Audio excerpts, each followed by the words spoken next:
Саламатсыздар ма, құрметті оқырмандар? Сіздермен бірге математика пәнінің оқытушысы Асетов Амангелді Гумарович. Бүгінгі сабақта бір олимпиадалық есепті қарастыратын боламыз. Есептің шарты: егер x және y нақты сандар болса, онда x плюс y тең x көбейтілген y теңдеуін шеш. Шешуі: алдымен таңдау тәсілін қолданып, берілген теңдік орындалатындай x пен y-тің табылатындығын көрсетейік. Мысалға, 2 қосу 2 тең болады 2 көбейтілген 2. Шынында да 2-ге 2 қоссақ 4 шығады. 2-ні 2-ге көбейтсек, онда да 4 шығады.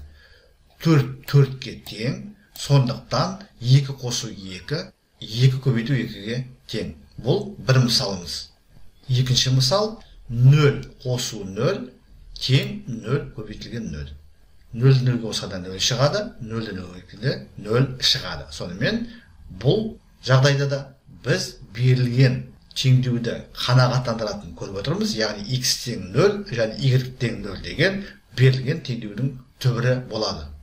Үшінші мысал: 11 қосу 1/1 тең 11 көбейтілген 1/1. Шынында да 11-ге 1/1 қоссақ 12/1 шығады. Оң жағында 11-ді 1/1-ге көбейту үшін біз алдымен бүтін сан ретінде 11-ді 11-ге көбейтейік. Сонда 121 шығады. Және ондық бөлшектерді көбейту ережесін қолданып, оң жағынан өтірден бір орынды айырамыз. Сонда бізде шын мәнінде 12/10 тең 12/10 деген тепе-теңдік шығады. Сонымен біз берілген теңдеудің түбірлері болатындай 3 жағдайды таптық. Енді жалпы түрде шешу тәсілін көрсетейін.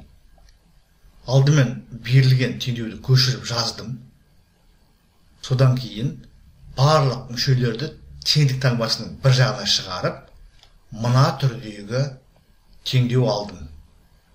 Әрі қарай теңдеудің екі жағына да бірдей санды қосқанда берілген теңдеумен мәндес теңдеу шығады деген ережені қолданып, соңғы теңдеудің екі жағына да бір санын қосамын. Нәтижесінде мына түрдегі теңдеуді аламын. Осы теңдеуде сол жағында алғашқы екі қосылғышты топтаймын және соңғы екі қосылғышты топтап, ортақ көбейткішін жақшаның сыртына шығарамын. Ал оң жағында 0 қосу 1, ол 1-ге тең. Себебі санға 0-ді қосқанда сол санның өзі шығады. Нәтижесінде мына түрдегі теңдеуді аламын. Бұл теңдеуде сол жағында ортақ көбейткіш y минус 1 бар. Осы көбейткішті, ортақ көбейткішті жақшаның сыртына шығарамын. Нәтижесінде мына түрдегі теңдеуді аламын. Осы теңдеуден y-ті x арқылы өрнектеуге тырысамын. Ол үшін қараңыздар, y минус 1-іміз бір көбейткіш, x минус 1-іміз екінші көбейткіш.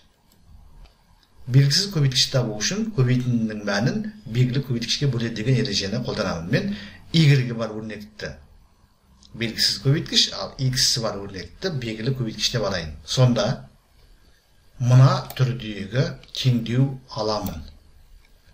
Осы соңғы шыққан өрнектен мен сол жағында минус 1-ді теңдік таңбасының оң жағына шығарамын, ол плюс таңбасымен шығады. Нәтижесінде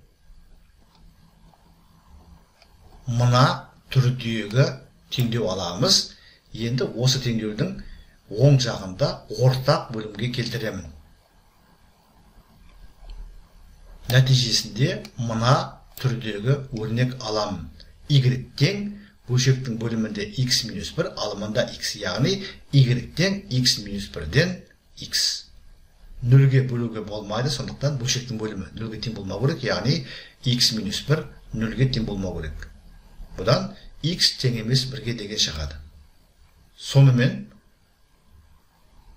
есептің жауабы y тең x минус 1-ден x, ондағы x тең емес 1-ге. Әрине бұл жерде x пен y-тің орындарын ауыстыруға болар еді.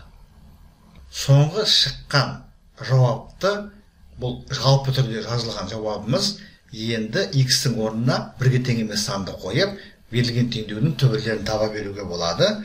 Мысалы, x-тің орнына 5-ті қойып көрейін.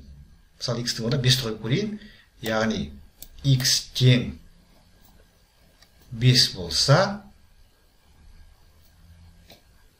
онда мына жерде y-ті табу үшін x-тің орнына 5 қоямын, алымында 5 болады.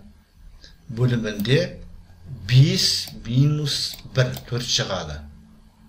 4-тен 5 немесе бұл 1/4-тен 1.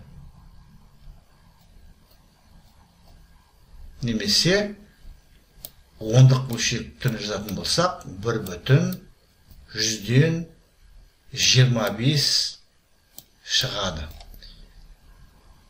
Есептің шартының орындалатын, орындалмайтын тексеріп көрейік. X-тің орнына 5-ті қоямыз, 5 қосу, y-тің орнына 1/125-ті қояйық. 1/125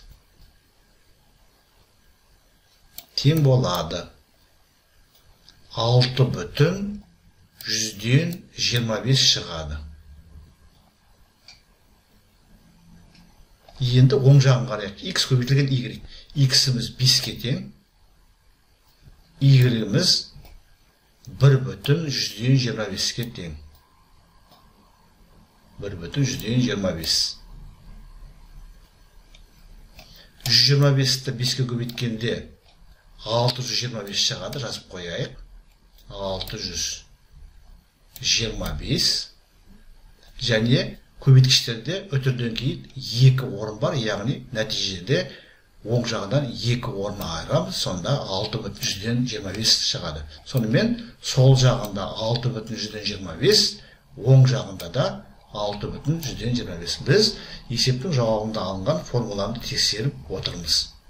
Сонымен құрметті оқырмандар, біз бүгінгі сабақта олимпиадалар мен регаталарда кездесетін 2 айнымалысы бар теңдеуді шешуге арналған бір есепті толығымен талдадық. Сіздерге барлығы да түсінікті болды ғой деп ойлаймын. Егер сұрақ болса комментарийға жазыңыздар. Мен әдеттегідей әрбір сұраққа ұсыныс пікірге ескертуге, уақытымен және нақты жауап беруге тырысатын боламын. Зейін қойып тыңдағандарыңыз үшін көп рахмет. Келесі кездескенше.